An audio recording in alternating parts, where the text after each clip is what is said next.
Every time I give an assignment, I like to give what's called success criteria, which means that these are the things that if you follow what I ask and follow this pattern, you are more likely to do well in the course, right? It's like instructions or stages so you know what you need to do.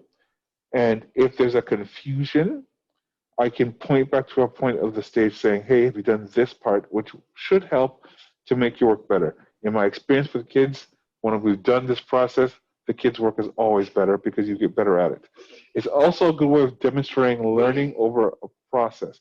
Remember, your marks are not, they're modal, which means the most recent and most consistent mark I see is your ending mark, which means if you start at a certain level and your marks increase, the marks will reflect that increase, right? Um, so it's, I know sometimes when we're doing this, people get very upset or anxious about the first assignment or second assignment. Remember, I tend to, when I grade you, I'm looking at your overall growth. So if every assignment you're improving slightly, it will reflect in the final mark. If your mark stays at a certain consistent level, that's going to be the mark. If your mark goes down in the future, that's going to be your mark. But the idea is that um, every assignment matters, but your growth overall, all the assignments demonstrates your knowledge. Okay, so always think about that in the situation. Okay, so the first thing is I always put a goal. A goal is what I want the assignment to do. It tells you what I'm looking for and gives you sort of a guideline of what you need to do to move forward. The goal of the assignment is to write a journal entry as either Barbara or Sheba. It takes place after the movie, but must make reference to the events that has happened during the movie, right? I'm demonstrating, I'm checking, do you understand what happened in the story? And can you refer back to it as one of the characters in their viewpoint? So you might be able to tell me all these things that happen in the movie, which are facts. What I'm saying is, I want you to show me how this character perceives what happened in the movie to them, right? Which is much different from what we see, because we're the outside force that looks at these people and say they're a disaster. But in the movie, these characters are going to see the world from their viewpoint, right? And again, to understand the plot of how Barbara and Sheba understand what's going on. All right, so every step is what you need to do in order to move forward in the movie. We've already done step one. We've watched the movie, understand the plot, and how Barbara and Sheba understand what's going on. So we've done those notes that we talked about that's on My Willow. If there are any direct questions, if you're saying, I can answer those questions, but the idea is we understand what happened in the story, and we understand how each of those characters interact with those stories. I've talked about the fact that they're both not really nice people, and they both make horrible decisions, and they both try to justify those decisions on a sense of either being lonely or not, or feeling insecure or not special, and therefore they feel entitled to do these horrible things. Step two we've kind of done, right? We've done choose a character and break down the perspective, choose either Barbara or Sheba, create a list of the chart that does the following, right? So this is sort of step two. I've done the notes, but if once you've looked at those notes of those two characters, the next step is once you've sort of looked at Barbara and Sheba, the notes we talked about yesterday, you then need to create a chart that will help you to design your outline for your character, right? So let's say Stephanie has looked over the notes and she goes, I'm going to be Sheba, right? The next thing Stephanie should do is make some small notes on answering these four questions. Describe their personality. What are they like? What is Sheba like as a person? Right? We talked about her being insecure and sad and feeling entitled, a little bit of a snob. Like you can list all the things you think that make up Sheba as a person. How to identify how they view the world around them. How does Sheba see the world around her? What is her viewpoint of the world, right? C, how do other characters view them? What do other characters think of them? This is very important for both characters. Because remember, Barbara thinks as a character that she's the most smartest person, the most important person in the world, but the people hate her, right? Sheba is constantly worried about the fact that people just see her as just a pretty face and nothing of substantial intelligence, right? Those are things that they're worried about. Do you come up with a reasonable assumption about their future? What is going to happen to them after the film? So Barbara's a little easier, right? Because Barbara kind of shows us what she's doing, right? She just basically goes on to the next girl, right? Sheba is, you can go different routes, right? I've seen things where kids have gone from she leaves prison and her husband takes her back and things kind of work out to she's in prison and she's upset because her husband files a divorce while they're in prison. I've seen kids talk about how she leaves prison, she's got no family, and she wants to commit suicide. So all those things are reasonable responses because remember, now that she's been accused of being a sex offender, that's never going to go away. She's never going to have a job. Yes.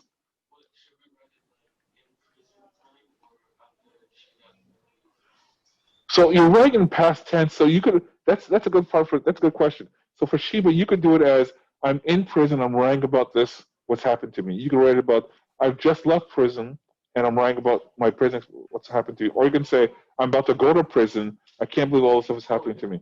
So you can always for Sheba, you can always figure a date around prison when you want to write it. For Barbara, you should really write it after she meets Annabelle, and maybe it's been a couple of months of talking to Annabelle, right? But give yourself some time from it because that's when the characters are going to sort of go back and reflect. What you're really doing, you're doing what Barbara's kind of done in the movie when she talks about Jennifer Dodd, that she's writing about all those things. So while watching the movie in real time, the actual events of the film, of the movie, are in the past because she's writing about what's happened during the day. So it's a weird thing. It's almost like a little time jump where you see what's going on and she writes in her journal, which means what's happened, what you've just seen, is happened in the past. Okay? So once you figure that out, who you want to do, come up with a reasonable assumption. It can't be unreasonable. The fact, like, you can't say that,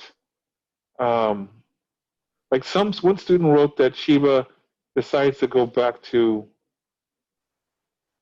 Stephen Conley. Now that has happened in the past with people who have fallen in love with their uh, their like it was Mary Taylor Kerner, a woman who fell in love with her student, and they kept on, and they got married, had a kid. That has happened in the past. Having said that, Stephen is pretty much cut her off completely. So I don't see him wanting to continue with the relationship. He's like, I'm done. He broke up with her, so that doesn't make any sense. I wouldn't have Sheba connect back with Barbara because I think Sheba would be angry at Barbara, not wanting to see her again. She could be angry and wanting to maybe kill her. That's reasonable, but her being a friend, no. And I wouldn't have Barbara wanting to go back to Sheba because Barbara has shown us that once she is done with you, she's done with you.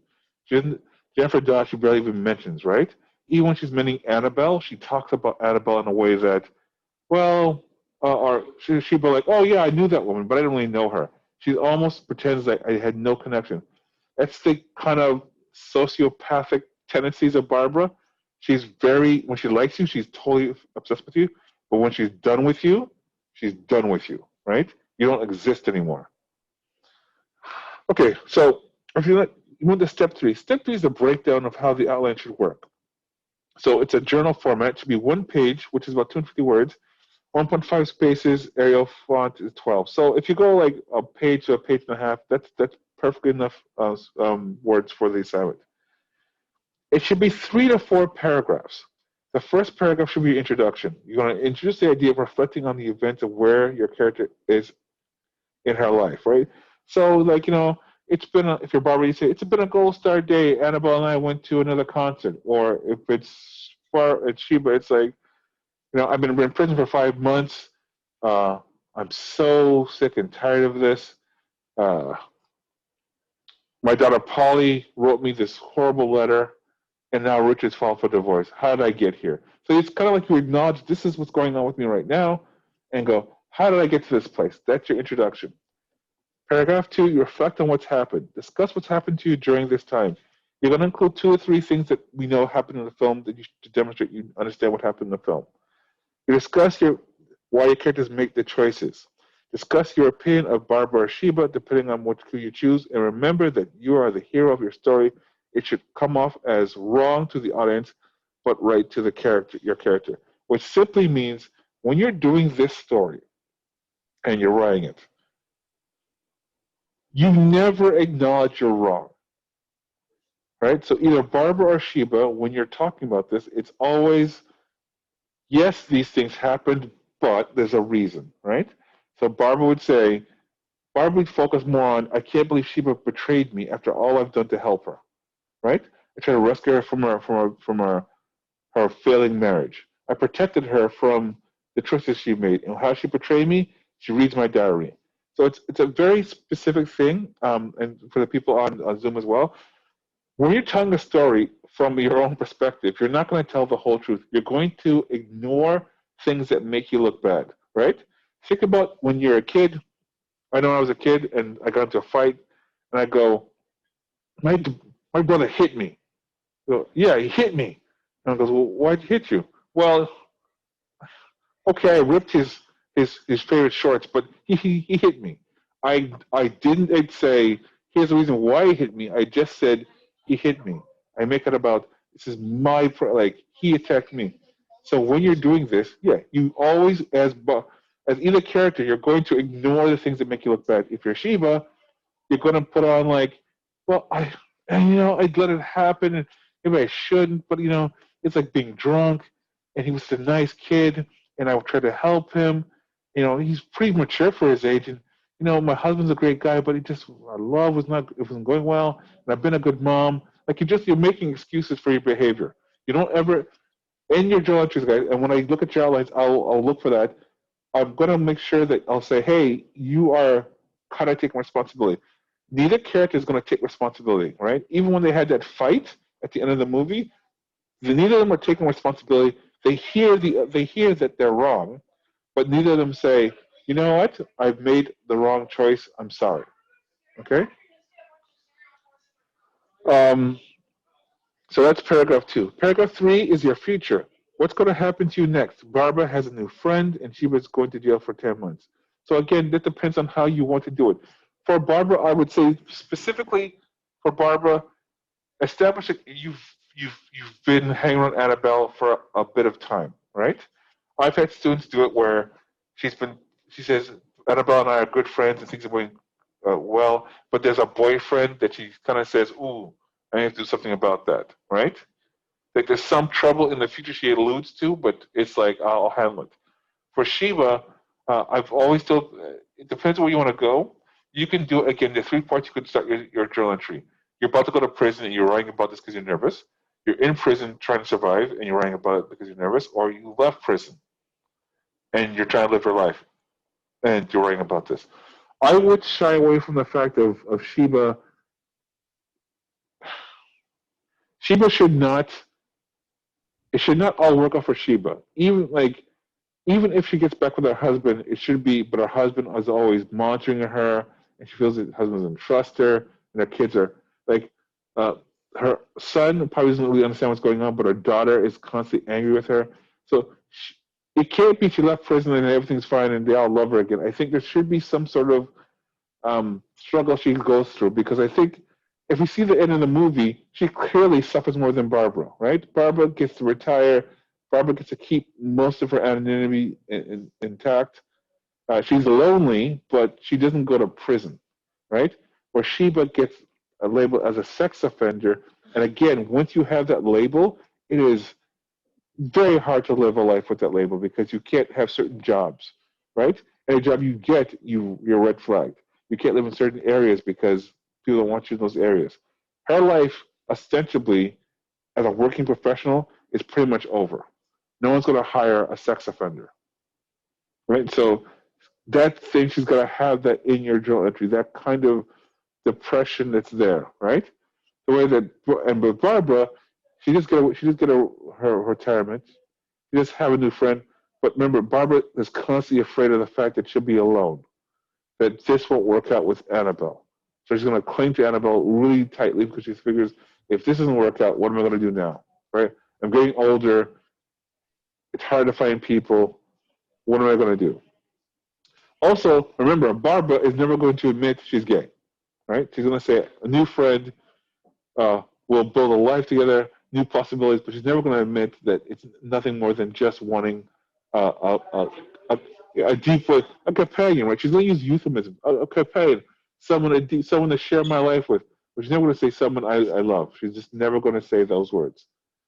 Okay? The process is feedback, outline, rough draft, feedback, rough draft. I'll talk about those things in a second, but that's the process of what you're going to do for this assignment. So I'm going to stop the recording